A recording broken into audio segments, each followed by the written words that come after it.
Queridos, o propósito de Deus é colonizar a terra com a sua vontade. O propósito de Deus é colonizar a terra com a sua vontade. O propósito de Deus não é simplesmente te salvar. Jesus morreu na cruz para nos salvar. Não, o propósito de Deus é colonizar a terra com a sua vontade. Esse é o propósito de Deus, colonizar a terra com a sua vontade. Todas as vezes que nós pregamos a palavra no nosso grupo familiar, todas as vezes que nós fazemos um encontro, todas as vezes que nós fazemos uma celebração, todas as vezes que você ouve a palavra, todas as vezes que a palavra se torna rema na sua vida, o que está acontecendo? Deus está colonizando a terra com a sua vontade.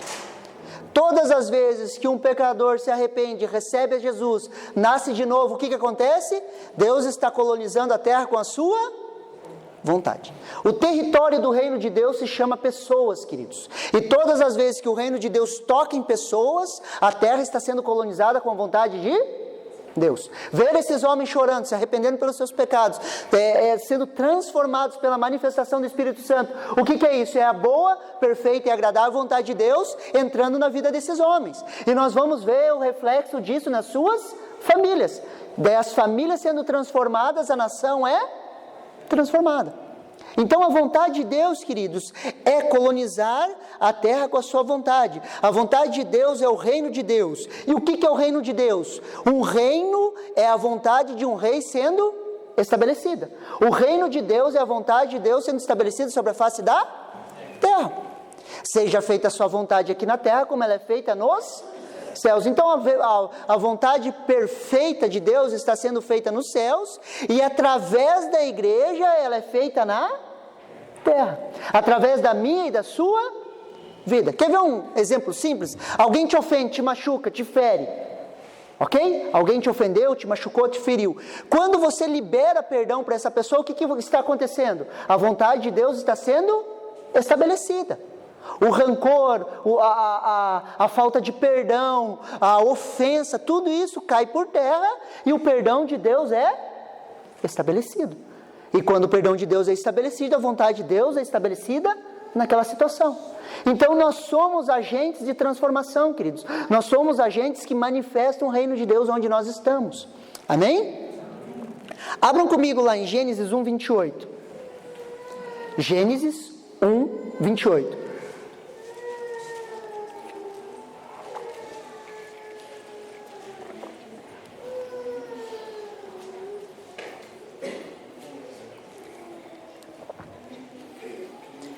Gênesis 1, 28 fala assim, preste atenção: e Deus os abençoou, e Deus disse-lhe: frutificai, multiplicai-vos, enchei a terra, sujeitai e dominai sobre os peixes do mar, sobre as aves dos céus, sobre todo animal que se move sobre a terra. Então, quando Deus cria o homem, Ele dá 4 direções. O que ele fala? Frutificai, multiplicai, encham a terra e sujeitem a terra, dominem a terra. Esses eram os passos originais para que a vontade de Deus se espalhasse por toda a terra. Então Deus coloca o homem no jardim do Éden. Então existia o Éden, o jardim do Éden, e existia toda a terra. Deus do jardim do Éden era para que o homem se multiplicasse e enchesse toda a terra com a sua vontade. Só que todos nós sabemos que o homem cai e o plano original ele é adiado, ele não se acaba, ele simplesmente é adiado. Quer ver um exemplo simples? Você tem um smartphone? Você tem um desse aqui? Sim ou não? Você tem um smartphone? O smartphone foi desenvolvido por Steve Jobs. Ele que desenvolveu o touch, a ideia do smartphone. E o que ele fez, queridos? Steve Jobs, ele teve uma ideia. O que ele fez? Ele frutificou essa ideia. Ele frutificou essa ideia. Começou a falar dessa ideia. E foi frutificando. De repente, ele foi fazendo alguns testes, quantos lembram? O primeiro tinha uma canetinha que tocava, até no documentário dele ele fala, eu esqueci das 5 canetas. Ele substituiu a canetinha pelos dedos. E hoje você mexe tudo no seu dedo. Então ele multiplicou a ideia. Primeiro ele frutificou, depois ele multiplicou a ideia. Qual que foi o próximo passo? Ele encheu toda a terra. Você não tem um aqui? Ele não encheu toda a terra? Hoje tem mais celular do que gente no Brasil, queridos. E a maioria é smartphone, dessa maneira.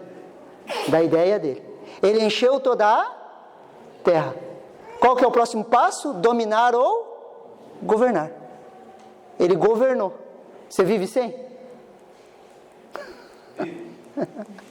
Agora veio.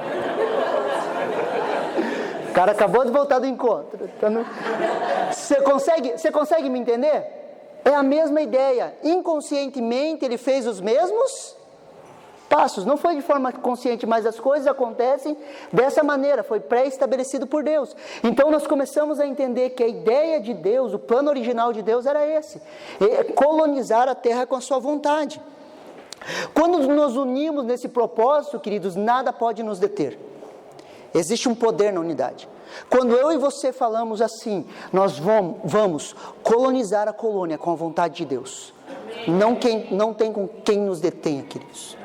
Se nós nos levantarmos e falarmos, nós vamos estabelecer a vontade de Deus sobre a colônia, sobre o Vitimarsum, sobre os Campos Gerais, ninguém segura a gente. Se nós entrarmos em unidade, se um casal entra em unidade falando assim, nós vamos juntos servir a Deus, ninguém mais segura eles. Por quê? Porque é uma unidade de propósito. Nós entendemos o propósito de Deus e nós falamos, eu e você vamos viver esse propósito. Quando eu e a Karen fomos casar, nos conhecemos. Quando nós nos conhecemos, eu já falei para ela, eu vou ser pastor. E ela sabia, ela falou assim, eu quero casar com um pastor. Eu falei, eu vou ser pastor e nós vamos servir a casa de Deus. E nós nos unimos nesse propósito. E nós vivemos por esse propósito. Nós vivemos por um propósito. Então, se nós entendemos o plano original de Deus, que é colonizar a terra com a sua vontade, nós nos unimos e falamos, nós vamos estabelecer a vontade de Deus sobre a face da terra.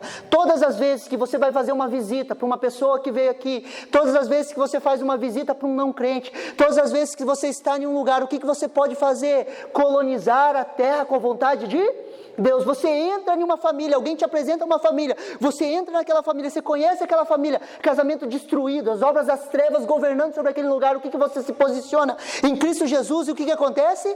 A vontade de Deus se estabelece sobre aquela família. E quando nós entendemos isso, querido, nada pode nos deter. Nada pode nos deter. Quando nós entendemos isso, se uma igreja aqui, queridos, se nós nos unirmos nesse propósito e falarmos, nós vamos colonizar a terra com a vontade de Deus, nós vamos estabelecer a vontade de Deus sobre essa colônia, nós vamos estabelecer a vontade de Deus sobre as famílias, queridos, nada pode nos deter. Creia nisso, creia nisso. Há um poder na unidade. Abram comigo lá em Gênesis 11, do 4 ao 7.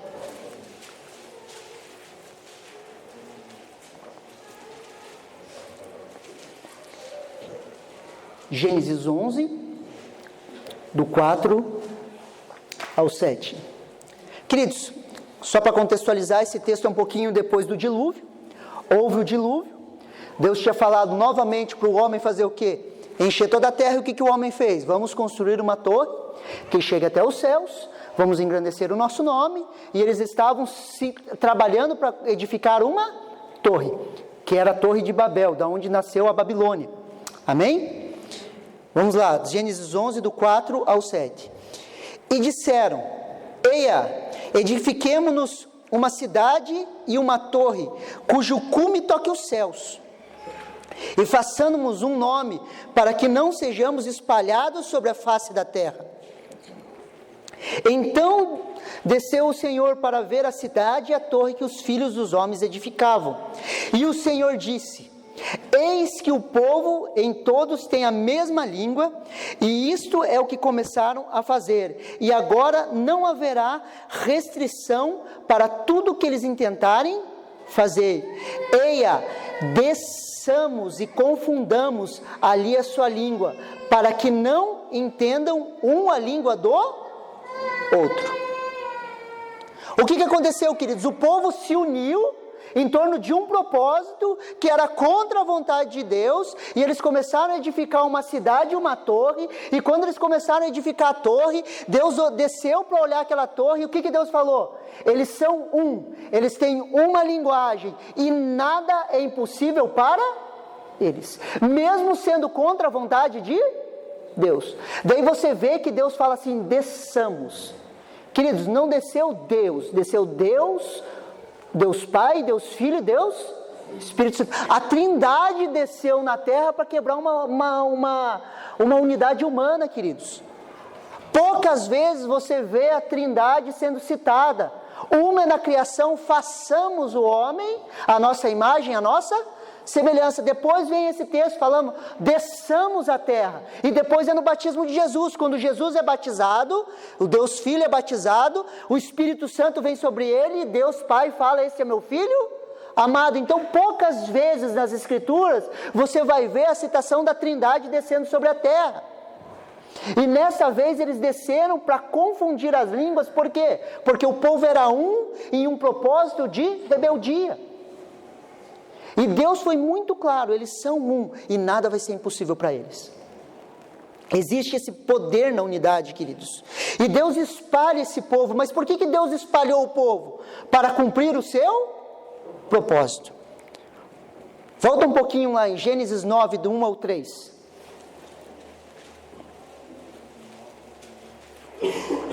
Gênesis 9, do 1 ao 3.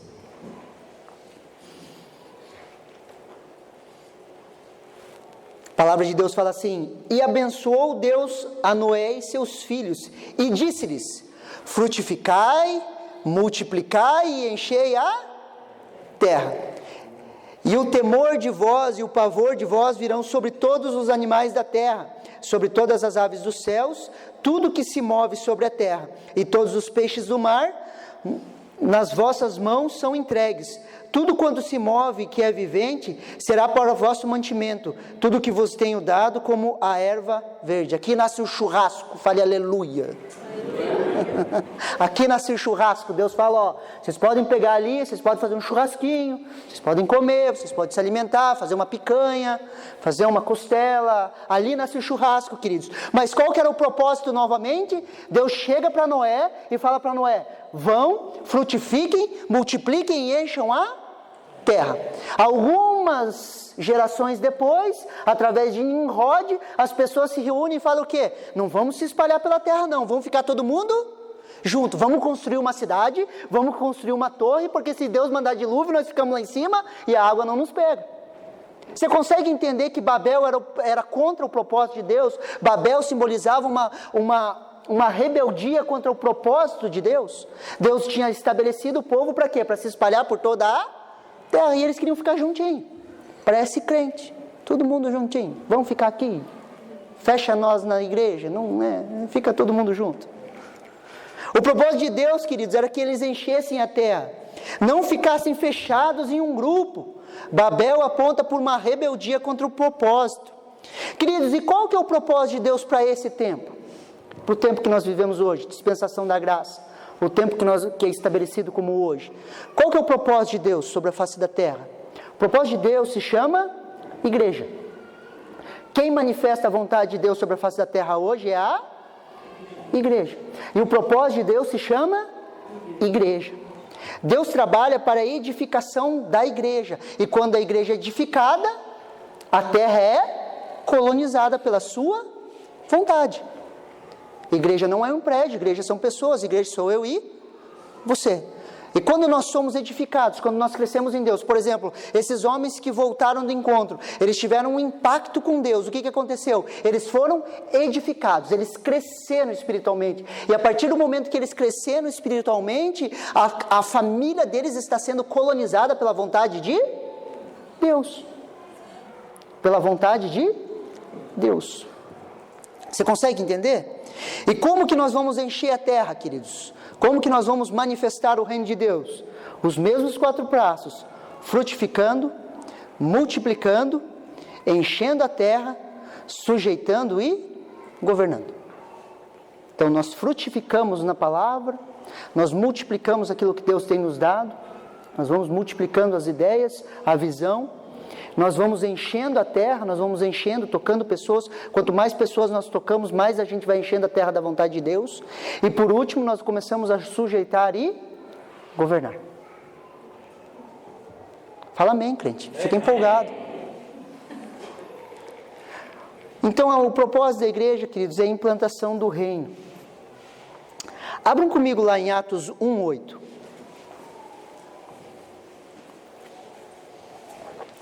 Atos 1:8.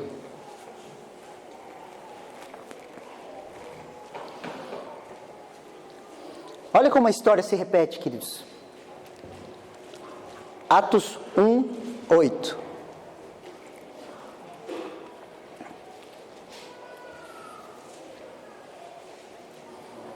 A palavra de Deus fala assim: mas recebereis poder ao descer sobre vós o Espírito Santo, e sereis minhas testemunhas, tanto em Jerusalém, em toda a Judeia, Samaria, até os confins da terra. Então essa é a promessa do Espírito Santo. Jesus falou para os discípulos: vai vir poder sobre vocês, e vocês vão ser testemunhas aonde? Jerusalém, Judeia, Samaria, até os confins da terra. Agora vamos lá em Atos 8:1. Anda um pouquinho, Atos 8:1. Passaram-se algum tempo.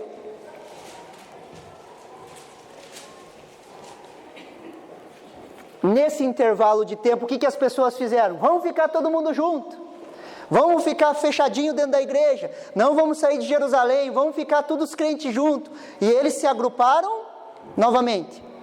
Atos 8:1 fala assim: e também Saulo consentiu na morte dele, na morte de Estevão, primeiro mártir. E fez-se naquele dia grande perseguição contra a igreja, que estava em Jerusalém. E todos foram dispersos pelas terras da Judeia e Samaria, exceto os apóstolos. O que aconteceu? Formou-se a igreja, todo mundo ficou junto, e Jesus tinha falado o quê? Vocês vão receber poder do Espírito Santo para quê? Para vocês serem testemunhas. Judeia, Samaria e confins da terra. Em Atos 8, queridos, está todo mundo em Jerusalém, ninguém quer sair de lá. Está tão gostoso, ovelha encosta em ovelha, fica quentinho, está tão gostoso ali. E Deus vem com uma perseguição, Saulo vem com uma perseguição contra a igreja. E quando a igreja foi perseguida, o que aconteceu? Se espalharam para Judeia e Samaria, que era o propósito que Deus já tinha falado. Vocês vão ser cheios do Espírito Santo, vão para a Judeia, Samaria e os confins da terra. Só que eles quiseram ficar juntinhos, a história se repete. Você consegue me entender? Só que nós precisamos ir para fora, queridos, colonizar a terra com a vontade de Deus. Só que se duvidarmos, se nós não cuidarmos, o que acontece? Nós nos fechamos entre nós. Ficamos todo mundo juntinho, legalzinho, feliz da vida, montamos o nosso clube, fechamos a nossa estrutura, temos as nossas próprias regras, temos o nosso entendimento, a nossa cultura, e nos fechamos em nós mesmos. Só que o propósito é que a gente vá para fora, abençoe as pessoas. Aonde você está, você pode manifestar a vontade de Deus. O teu púlpito é o teu local de trabalho, queridos. Se você é um vendedor, você é o pastor sobre aqueles teus compradores. Você pode ser um evangelista para aqueles compradores. Você pode ser boca de Deus para aquelas pessoas. Você pode ser profeta sobre a vida daquelas pessoas. Você consegue me entender? Amém. Sabe aquela pessoa que você convive no trabalho? Você convive mesmo? Você está todo dia com ela, todo dia com ela. Você já perguntou para Deus: Deus, me dá uma palavra profética a respeito da vida dela? Deus te dá uma palavra, você chega para ele, libera aquela palavra, toca a vida dele, ele é transformado pela manifestação do Espírito Santo na sua vida. Porque o poder de Deus está em você para você ser testemunha de Jesus. Você consegue me entender? Esse é o propósito de Deus, queridos. Queridos, e nesse propósito Ele quer gerar unidade para que a gente ande em um pensamento. Em um pensamento, nós vamos dominar o mundo. Eu brinco com os jovens. Vamos dominar o mundo, vamos influenciar as pessoas, vamos tocar pessoas. Abram comigo lá em Salmo 133.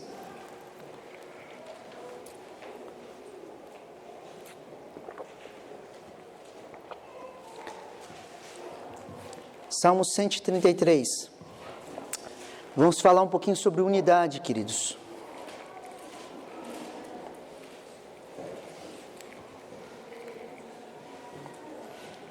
Salmo 133 fala assim: ó, como é bom e agradável viverem unidos os irmãos.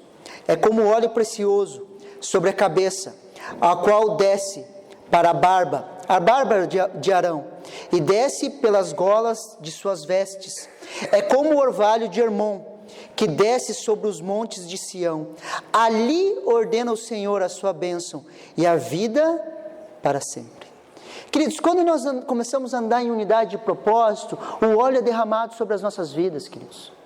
E ali o Senhor ordena a sua bênção para sempre. Ali é estabelecido, queridos. Quando nós começamos a andar em unidade, o óleo desce sobre a cabeça. O óleo começa a fluir através das nossas vidas. Queridos, Arão é a figura do sacerdote. O sacerdote, no seu manto, ele tinha tinham 12 pedras no seu manto que representavam as 12 tribos de Israel. As 12 tribos de Israel, se você for estudar, todas elas eram diferentes. Todas tinham sua particularidade. Mas quando elas se uniam, queridos, para a guerra, ninguém segurava Israel. Quando elas se uniam para a guerra, mesmo diferentes, elas se uniam para a guerra, ninguém segurava elas. Você consegue me entender? Quando nós nos unimos, queridos, em torno de um propósito, a bênção do Senhor é estabelecida, queridos, e nós começamos a viver a boa, perfeita e agradável vontade de Deus. Quando nós começamos a nos unir em um propósito, nós largamos as picuinhas, nós começamos a viver aquilo que nós cremos, queridos, nós vamos ver o sobrenatural acontecer. Eu acredito, queridos, de todo o coração que essa colônia pode ser transformada. Eu acredito, queridos. A palavra de Deus diz que Deus pode suscitar uma nação em um dia. Deus pode suscitar uma nação em um dia. Nós cremos na transformação disso. Queridos, unidade não é uniformidade. Unidade não é uniformidade. Unidade não é todos andarem iguais. Unidade é gerada pela fé em Cristo Jesus, quando amamos o nosso irmão por amor a Cristo. Unidade não é uniformidade, uniformidade é todos iguais. Quando você vai num colégio, todos os alunos usam uniforme, para quê? Para ficarem todos iguais. E unidade não é uniformidade, não é todos andarem iguais, queridos. Por quê? Porque as nossas diferenças que somam forças. Aquilo que eu não sou capaz de fazer, você é capaz de fazer, queridos. E aí está a beleza da igreja. Aí nós começamos a contemplar a multiforme sabedoria de Deus. Aí nós começamos a contemplar as diferenças. Queridos, a beleza está na diferença. Se vocês perguntarem para esses homens que foram para o encontro, cada pessoa que ministrou na sua singularidade, ministrou naquilo que Deus tinha falado com ele, ministrou nas suas diferenças. E nessa soma de diferenças nós vemos o poder de Deus se manifestando. Queridos, nós não precisamos ser iguais. Por isso que nós não nos vestimos iguais, nós não andamos iguais. Cada um, queridos, tem suas particularidades. E é essa a beleza do Evangelho.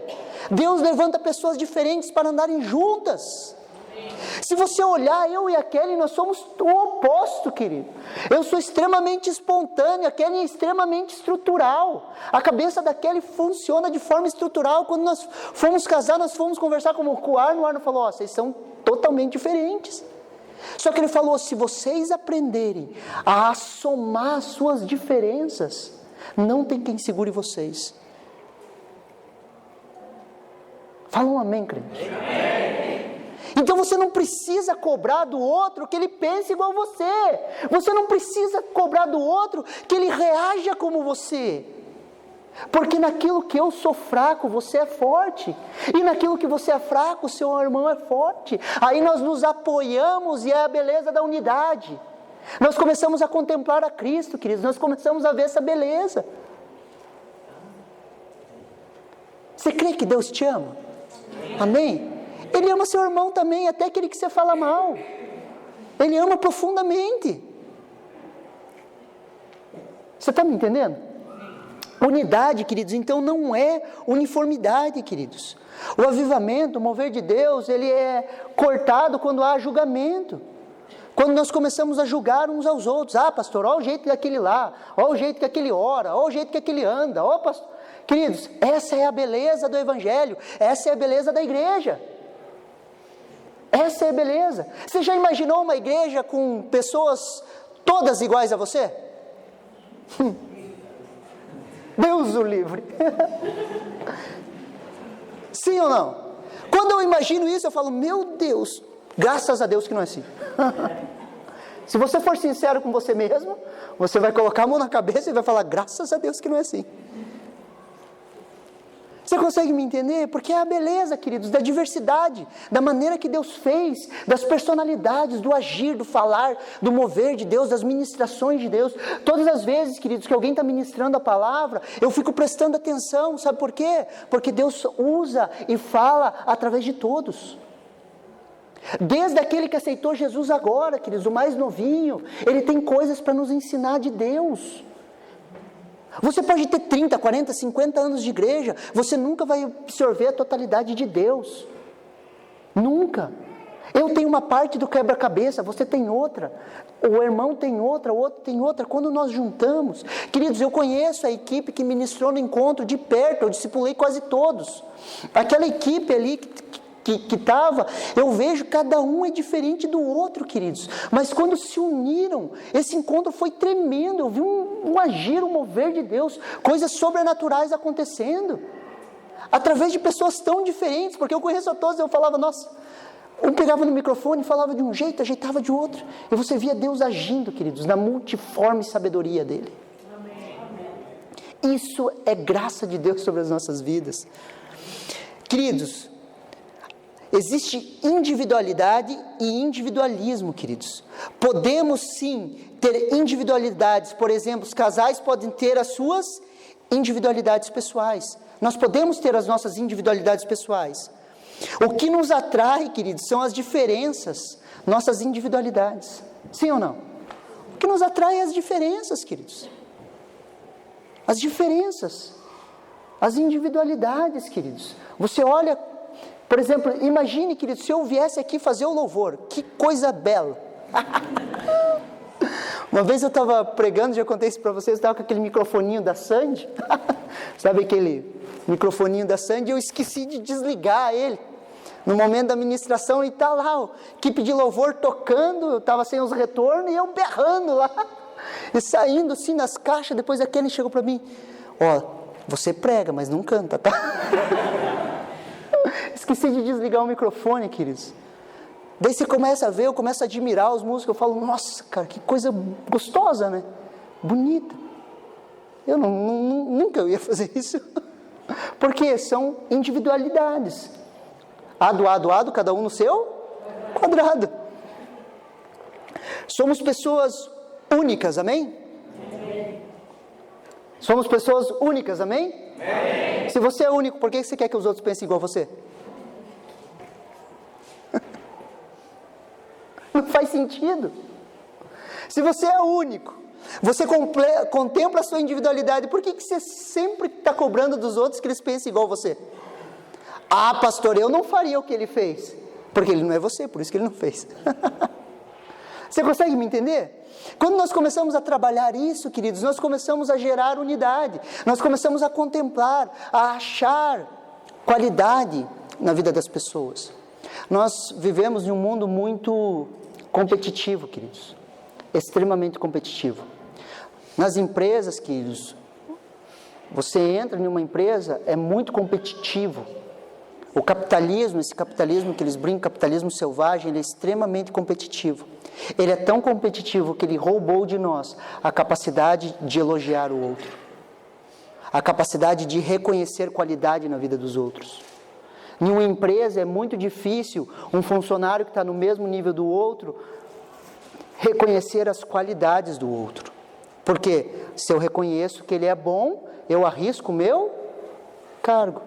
Só que não deveria ser assim, principalmente na casa de Deus, queridos. Nós precisamos começar a reconhecer a individualidade de cada um e a necessidade das diferenças para tocar as nossas vidas, para nós vermos a igreja crescer. Existem ministrações que eu vi lá no encontro, e eu já faço faz tempo encontro, algumas ministrações eu penso assim, eu nunca ministraria. Eu nunca conseguiria ministrar essa mensagem. Por quê? Porque eu não sou capaz disso. Porque a minha individualidade não toca naquilo. Mas aí quando eu olho o meu irmão ministrando, sou extremamente ministrado e eu falo, glória a Deus. Glória a Deus. Glória a Deus pelas qualidades que Deus tem colocado na vida dele. E nós precisamos aprender a reconhecer isso na vida das pessoas. A reconhecer as qualidades na vida deles. A individualidade. O problema, queridos, é que nós somos muito individualistas. Nós sempre queremos o nosso jeito. O individualismo, queridos, gera egoísmo e divisão. Abram comigo lá em Marcos 10, 37.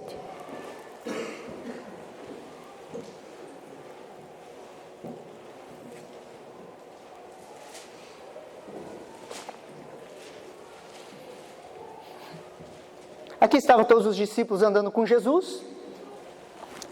Daí chega dois com mentalidade de individualismo, encosta em Jesus e faz essa pergunta aqui em Marcos 10, 37. E eles lhe disseram, concede-nos na tua glória, nos assentemos um à tua direita e o outro à tua esquerda. Imaginem, queridos, tem 12 andando com Jesus, está todo dia lá andando com Jesus. Só que eles não tinham se convertido ainda. Está todos lá andando com Jesus, esperando que Jesus ia trazer o seu reino físico sobre a face da terra. Que ele ia derrubar Roma, estabelecer o seu governo sobre Roma, libertar Jerusalém, libertar Israel do cativeiro de Roma, assim como Davi fez. E está lá todo dia, 12 andando com o seu mestre. Eles andando. Daí chega um dia, 2 encosta em Jesus e fala assim, concede-nos o dia que você estabelecer seu reino, que eu e ele sente um à sua direita e outro à sua esquerda. O que você acha que os 10 pensaram? Fala comigo, o que você acha que os 10 pensaram? Queridos, deu rolo. Houve divisão, houve contenda. Por quê? Porque eles estavam pensando só em si mesmos. Concede-nos aí um cargo mais alto do que esses outros aí, porque esses aí nenhum presta. Mas só nós dois ali, sentar um à sua direita e o outro à sua esquerda. Eles estavam procurando local de autoridade. Se você continuar lendo o texto, você vai ver que deu confusão. Por quê? Porque eles procuraram um cargo de forma egoísta. Depois Jesus vai falar que os governantes, os reis, eles governam e dominam sobre as pessoas, mas o maior no reino é o que serve a todos, o que é o menor. O que é o menor.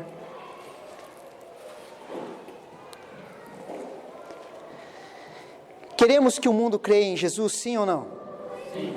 Você quer que o mundo creia em Jesus? Sim. Sim? Abram comigo lá em João 17, do 20 ao 23.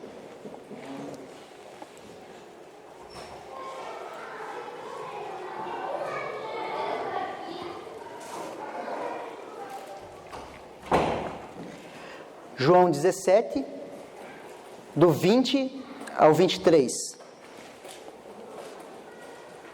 Essa aqui é a oração sacerdotal, queridos, que Jesus fez a oração sobre os seus discípulos. Olha o que a palavra de Deus disse.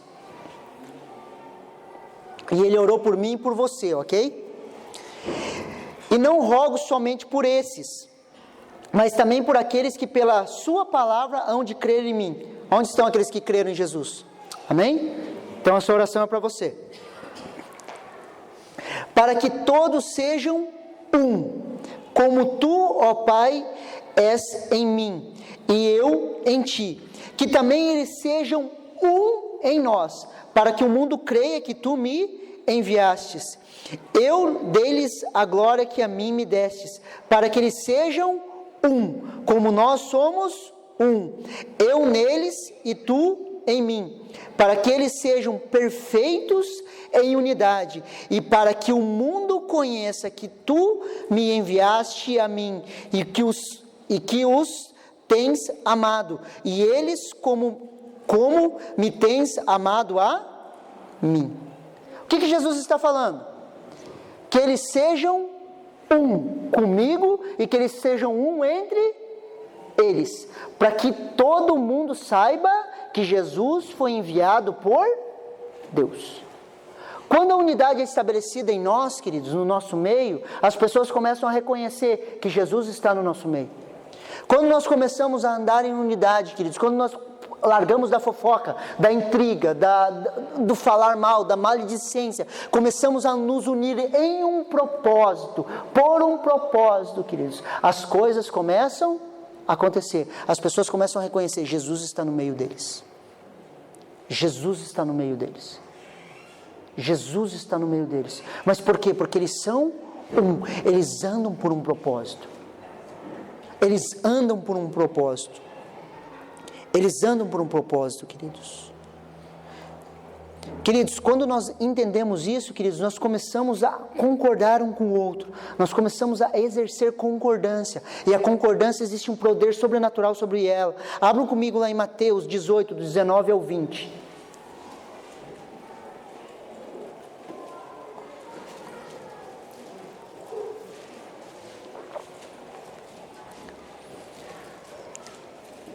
Mateus 18, do 19 ao 20.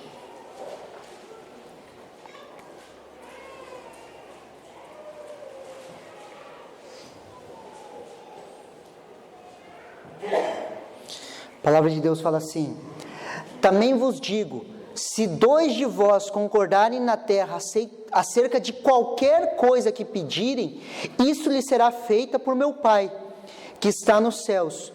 Porque onde estiverem 2 ou 3 reunidos em meu nome, aí eu estou no meio. Você consegue entender o poder da concordância? Aonde 2 concordarem sobre qualquer coisa sobre a face da terra, Deus vai conceder. Onde 2 ou 3 estiverem reunidos, Jesus está no meio. Se nós entendermos que o propósito de Deus é colonizar a terra, e nós concordarmos em unidade, Deus, nós vamos transformar a vitimação através da manifestação do teu poder, através da manifestação do teu Espírito Santo. Isso vai ou não acontecer? Vai acontecer. Agora você consegue entender por que o diabo ataca na nossa unidade?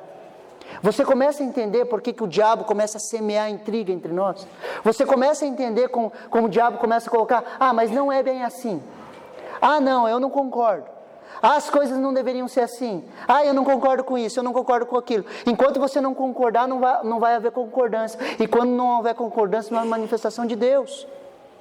Você consegue entender por que é difícil um casal orar junto? Orar junto mesmo. Não orar por, é orar com.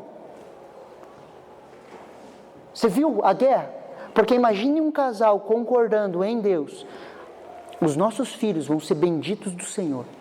Os nossos filhos vão ser cheios da manifestação do Teu Espírito Santo. A saúde divina vai vir sobre a vida dos nossos filhos. Um casal andando em unidade, onde 2 concordarem, é estabelecido. Você consegue me entender? Agora você consegue entender por que é a guerra nos lares? A guerra na comunicação, você fala uma coisa, parece que a tua esposa entende outra. Começa a dar atrito na conversa. Por quê? Porque ele não quer que gere essa unidade. E essa unidade, queridos, ela é conquistada, queridos. Ela não vem assim: ah, deixa a vida me levar, a vida leva eu, e as coisas vão acontecendo. Essa unidade é conquistada. Nós precisamos lutar pela unidade. Nós precisamos lutar para que nós estejamos unidos como casal. Como casal, nós precisamos lutar. Nós precisamos separar tempo para orar junto. Nós precisamos separar tempo para ler a palavra junto. Nós precisamos separar esse tempo. Pastor, é fácil? Não, não é. Eu e a Kelly lutamos com isso. Só que nós temos estabelecido, toda manhã nós vamos tomar um chimarrão e nós vamos tirar tempo para orar junto. E nós temos tomado um chimarrão e nós estamos orando junto. E nós precisamos lutar para que isso aconteça. Nós precisamos lutar para que a unidade seja gerada no nosso meio. Por isso que nós temos que cortar toda a fofoca. Por isso que nós temos que cortar toda a mentira. Por isso que nós temos que cortar toda a raiz de amargura. Às vezes nós nos amarguramos. Ah, pastor, você não me deu a paz do Senhor. Pastor, você não me cumprimentou. Daí fica amargurado e começa a falar: ah, pastor não presta. Quebra a unidade, queridos. E não é só do pastor, é de um irmão com o outro. Ah, pastor, olha o que o irmão fez. Ele fez mal para você. Fez, pastor. Perdoa ele. A Bíblia quer que eu te mostre o versículo ali? Simples assim. Você está me entendendo? Por quê? Porque o diabo ele luta para que a unidade não seja estabelecida. Porque quando a unidade é estabelecida, queridos, não tem quem nos segura. E eu creio, queridos, que nós estamos entrando em um tempo de aceleração. Eu creio que nós estamos entrando em um tempo de maturidade. Eu creio que nós estamos entrando em um tempo de aceleração. Eu creio que as famílias dessa igreja não vão ser mais as mesmas, queridos. A manifestação do Espírito Santo vai pegar a sua vida. Tudo aquilo que está oculto, eu tenho orado, Deus, tudo aquilo que está oculto, traz à tona. Se você é membro da igreja, queridos, eu tenho orado por você. Se tem algo oculto, que Deus traga à tona. Para te expor, não. Não é para te expor, queridos. É para que quando Deus traga à tona, aquilo seja curado e você possa viver o melhor de Deus para a sua vida. Porque enquanto nós vivemos uma vida dupla, escondendo coisas, nós não vivemos o melhor de Deus. O melhor de Deus está na transparência, queridos. Em sermos transparentes com Ele. Amém?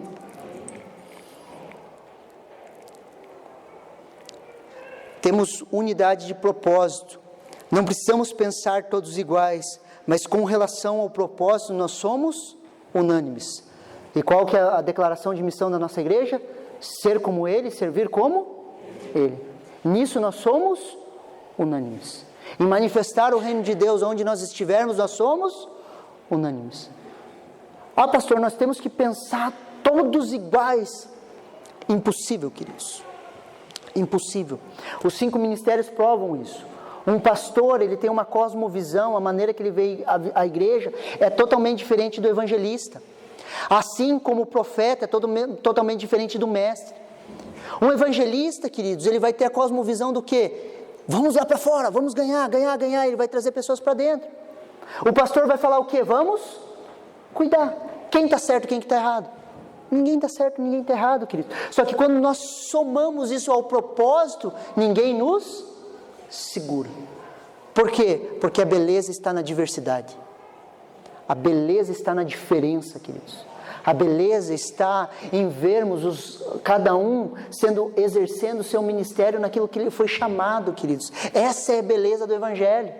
Essa é a beleza de Jesus Cristo ter morrido por todos e Ele usar a todos de maneira diferente. Você consegue me entender? Você já viu uma pessoa que foi chamada para oração? Orando? Já viu? Sim ou não? Você olha assim, essa pessoa foi chamada para oração mesmo. Não é gostoso? Você fala, nossa, uau. Já viu uma pessoa que foi chamada para o ensino ensinando? Você fala, uau, que legal, inspirador. Pessoa que foi chamada para profetizar, você vê, o Rodrigo recebeu um amigo meu lá, ele flui muito fácil no ministério profético. Ele pegou o Rodrigo ali pelo pescoço, liberou umas palavras sobre a vida do Rodrigo. Até cheguei para o Rodrigo, não falei nada para ele não, cara. Isso aí que ele falou para você aí veio do Espírito para você. Não fui eu que falei para ele não. Liberou palavras sobre a vida do Rodrigo. É a multiforme sabedoria de Deus, queridos. Isso para mim é fascinante, por isso que eu amo a igreja, queridos. Eu amo a igreja, tem lugar para todos. Tem lugar para todos, queridos.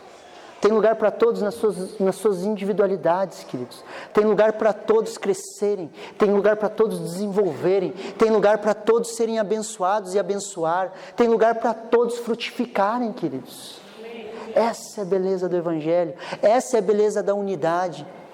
Em não sermos todos iguais, mas nas nossas diferenças, nós vivermos a plenitude do Evangelho de Cristo Jesus, de nós conquistarmos a terra, de nós vermos pessoas sendo transformadas, de eu e você vermos pessoas sendo curadas. O desejo do meu coração, queridos, quando eu falo que nós vamos conquistar essa colônia, não é simplesmente por uma conquista, é por ver, queridos, famílias sendo transformadas. Quando eu fico brincando de ver esses marmanjos chorando, não é só pelo choro, é pela cura. Você vê pessoas sendo curadas nas suas emoções, traumas de anos sendo curados. Queridos, se eu pudesse eu fazia encontro todo final de semana, queridos. Eu ficava lá ministrando, falando, pregando, porque é a beleza do Evangelho ver pessoas sendo transformadas. Amém, queridos? Amém. Vamos nos colocar de pé, vamos orar?